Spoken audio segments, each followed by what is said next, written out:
మనం ప్రారంభించుకుందాం. ఈ ప్రత్యేకమైన దినాన కృతజ్ఞత అర్పణ పండుగల ఈ ప్రత్యేకమైన ఆరాధనలో దేవుడు మనందరినీ ప్రవేశింపజేసిన విధానం బట్టి దేవాది దేవునికి వందనాలు తెలియజేసుకుంటూ ప్రార్థనా పూర్వకంగా నేటి ఆరాధనను మనం ప్రారంభించుకుందాం. ప్రతిసారి కళ్ళు మూసుకుందాం, కళ్ళు వంచుదాం, ప్రార్థనలో ఏకీభవిద్దాం. మహోన్నతుడా, మహాగణుడా, మమ్మల్ని అద్భుతంగా ప్రేమించిన మా యేసు రాజా, మీ ఘనమైన శ్రేష్టమైన ఉన్నతమైన నామమునకే వందనాలు స్తోత్రం దేవా. నేడు ఈ పరిశుద్ధ దినాన మరి ఒక పర్యాయము నీ ప్రియ బిడ్డలుగా నీ సముఖంలోనికి చేరి నిన్ను ఆరాధించుకున్నటకు, నిన్ను కొనియాడుటకు, నిన్ను స్తుతించుటకు, నిన్ను మహిమపరచుటకు, నీ యొక్క వాక్కుల ద్వారా ప్రభా మా జీవితాలను సరిచేసుకున్నటకు మీరు మాకు ఇచ్చిన ఈ మహా తరుణాన్ని బట్టి మీకే వందనాలు స్తోత్రం ప్రభా. ఈ ప్రత్యేకమైన కృతజ్ఞత అర్పణల పండుగ దినాన ప్రభా ఉదయకాలం నుంచి ప్రభా మరి బ్రేక్ఫాస్ట్ ఏర్పాటు చేసిన బిడ్డలందరినీ బట్టి నీకే వందనాలు స్తోత్రం ప్రభా. పాలు పొందిన బిడ్డలు బట్టి కూడా నీకే వందనాలు స్తోత్రం ప్రభా. మేము ఏకముగా ఏది చేసినాను ప్రభా నీ మహిమార్థమై చేయాలన్నావు కనుక ప్రభా ప్రతి విషయంలోనూ ప్రభా బిడ్డలు ఎంతగానో కృతజ్ఞత పూర్వకముగా ప్రభా చేసిన ప్రతి ఒక్క ప్రభా మరి పనిని బట్టి నీకే వందనాలు స్తోత్రం ప్రభా. ఈ దినాన బిడ్డలు ప్రేమించి ప్రభా నీ మందిరానికి ప్రభా మరి కృతజ్ఞతగా తీసుకొస్తున్న ప్రతి ఒక్క అర్పణలను ప్రభా మీరు బహుగా దీవించండి, ఆశీర్వదించండి. తీసుకొస్తున్న ప్రతి ఒక్క హస్తాన్ని ప్రభా నీవు బలపరుస్తున్న విధానాన్ని బట్టి కూడా నీకే వందనాలు స్తోత్రం ప్రభా. సంవత్సర కాలం అంతే ప్రభా నువ్వు చేసిన ప్రతి ఒక్క మేలు ఉపకారాలను తలపోసుకుంటూ ప్రభా బిడ్డలు ప్రభా చేసిన ప్రతి ఒక్క ప్రభా మరి దినాన చేసిన ప్రతి ఒక్క ప్రభా మరి పనిలో ప్రభా నీ తోడుగుండి సహాయం అనుగ్రహించమని ప్రార్థన చేస్తామని దేవా. రీతిగా మరి ఆరాధనను ప్రారంభించుండగా ఆది నుంచి అంతవరకు మీరే అధ్యక్షత వహించి మీ నామానికి మహిమ ఘనత ప్రభావాలు చెల్లించినట్లుగా మీ సహాయం అనుగ్రహించమని ఏక మనసుతో, ఏక ఆత్మతో, ఏక హృదయంతో, ఏక భావముతో నిన్ను ఆరాధించే వారిగా మేమందరం ఉండినట్లు నీ సన్నిధి మాకు తోడుగా ఉంచమని ప్రార్థన ప్రభు యేసు నామములో అడిగి వేడుకుంటున్నాం మా తండ్రి. మన మధ్యలో ఉన్న బిడ్డలు వచ్చి కొంచెం పాట పాడి దేవుని మహిమపరచవలసిందిగా కోరుచున్నాం.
Bye.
సుమధుర స్వరముల గానాలతో సుమధుర స్వరముల గానాలతో వేలాది దూతల గళములతో కొనియాడబడుచున్న నా యేసయ్యా నీకే నా ఆరాధన సుమధుర స్వరముల గానాలతో వేలాది దూతల గళములతో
ఇది కోతకు సమయం పనివారి తరుణం ప్రార్థన చేయుదమా.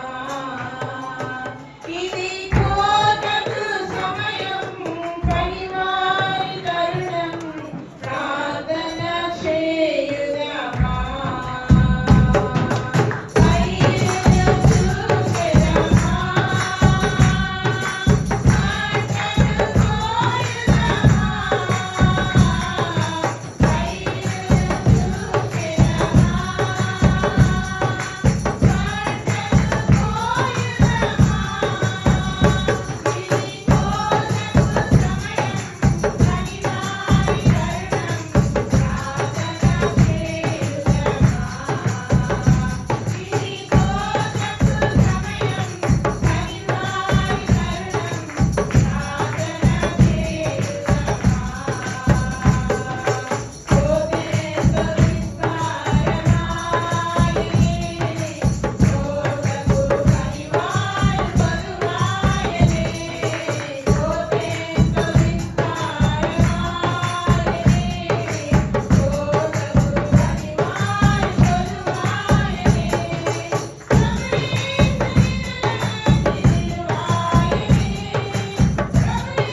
హల్లెలూయా స్తుతి మహిమా ఎల్లప్పుడూ దేవునికి చెదము.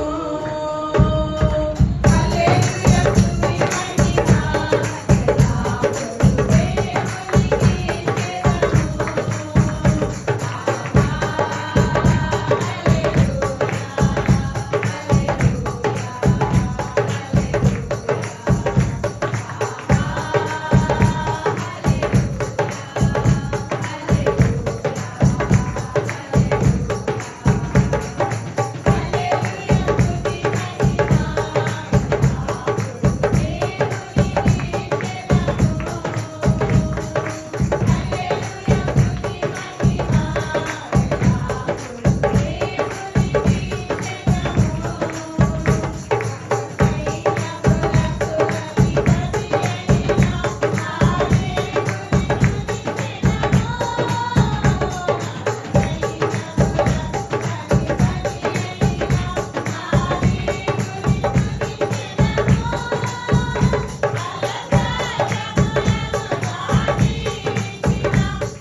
అలాగే లేచి నిలబడి ఉన్నట్లయితే ఈ రోజుకే ఏర్పాటు చేయబడిన కీర్తన భాగము 37వ కీర్తన ఉత్తర ప్రత్యుత్తరంగా చదువుకుందాం. ప్రేరేపించబడిన వారు మొదటి వచనం చదివినట్లయితే తర్వాత వచనము సంఘం అంతా ఏకీభవించి చదువుకుందాం. 37వ దావీదు కీర్తన.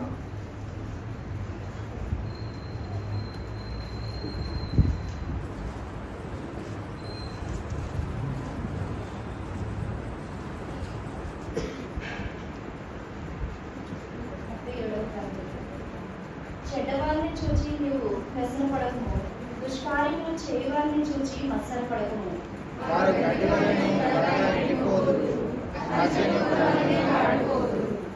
యెహోవా యందు నమ్మిక ఉంచి మేలు చేయుము, దేశమందు నివసించు సత్యమును అనుసరించుము.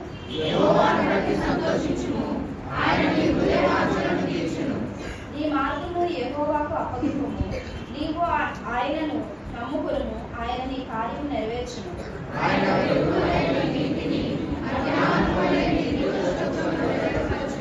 యెహోవా ఎదుట మౌనముగా ఉండి ఆయన కొరకు కనిపెట్టుకొనుము, తన మార్గమున వర్ధిల్లువాని చూచి వ్యసనపడకుము, దురాలోచనలు నేర్చుకున్నవాని చూచి వ్యసనపడకుము.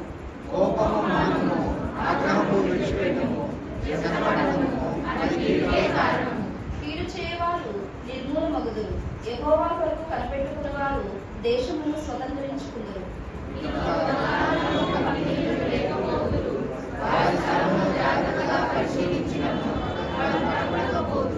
దీనులు భూమిని స్వతంత్రించుకుందరు, బహు క్షేమము కలిగి సుఖించెదరు.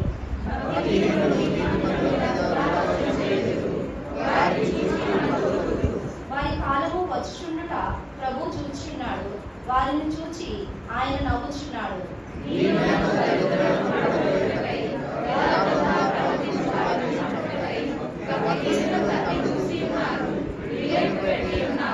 వారి కత్తి వారి హృదయములోనే దూరును, వారి విండ్లు విరవబడును.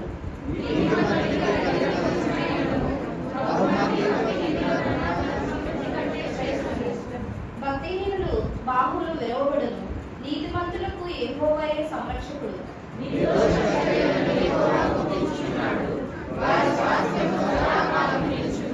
ఆపత్కాలమందు వారు సిగ్గునందురు, కరువు దినముల్లో వారు తృప్తి పొందుదురు.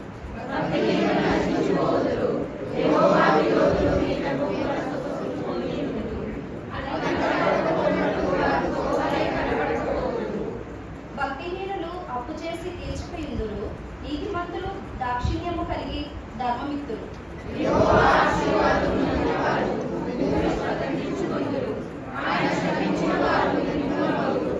ఒకరి నడక యెహోవా చేతనే స్థిరపరచబడును, వారి ప్రవర్తన చూచి ఆయన ఆనందించును.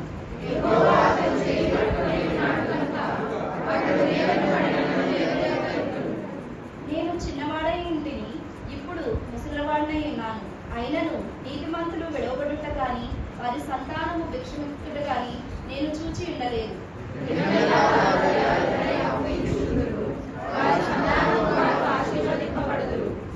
కీడు చేయడం మాని మేలు చేయము, అప్పుడు నీవు నిత్యము నిలుచుదు.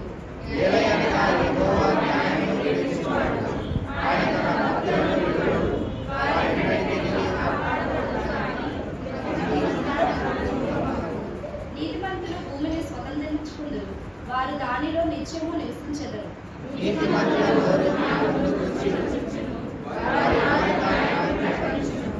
వారి దేవుని ధర్మశాస్త్రము వారి హృదయములో ఉన్నది, వారి అడుగులు జారవు.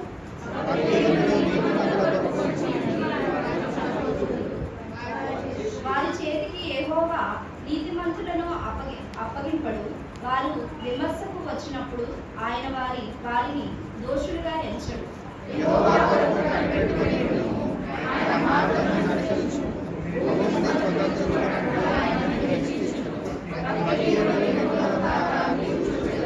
భక్తిహీనుడు ఎంతో ప్రబలియుండుట నేను చూచి ఉంటిని, అది మొలిచిన చోటనే విస్తరించిన చెట్టు వలె వాడు వర్ధిల్లియుండును.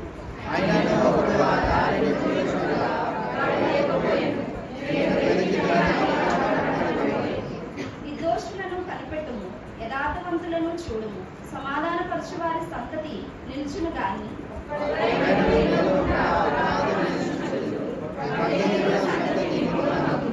యెహోవాయే నీతిమంతులకు రక్షణ ఆధారము. బాధ కలిగినప్పుడు ఆయనే వారికి ఆశ్రయ దుర్గము. యెహోవా వారికి సహాయుడై వారిని రక్షించును. వారు యెహోవా శరణు వచ్చి ఉన్నారు కనుక ఆయన కత్తిలో చేతిలో నుండి వారిని విడిపించి రక్షించును. ఆమేన్. దేవుని పరిశుద్ధ వాక్యం దీవించును. దయచేసి అందరం కూర్చుందామండి. సండే స్కూల్ బిడ్డలు మరి దేవుని మందిరంలోనే ఉండాలని మనం చేస్తా ఉన్నాం. చదవబడిన 37వ కీర్తన భాగాన్ని మన మధ్యలో ఉన్న పాస్టర్ గారు వచ్చి వివరిస్తారో అందరూ ప్రార్థన పూర్వకంగా దేవుని యొక్క మాటలను వినాలని మీకు మనం చేస్తా ఉన్నాం.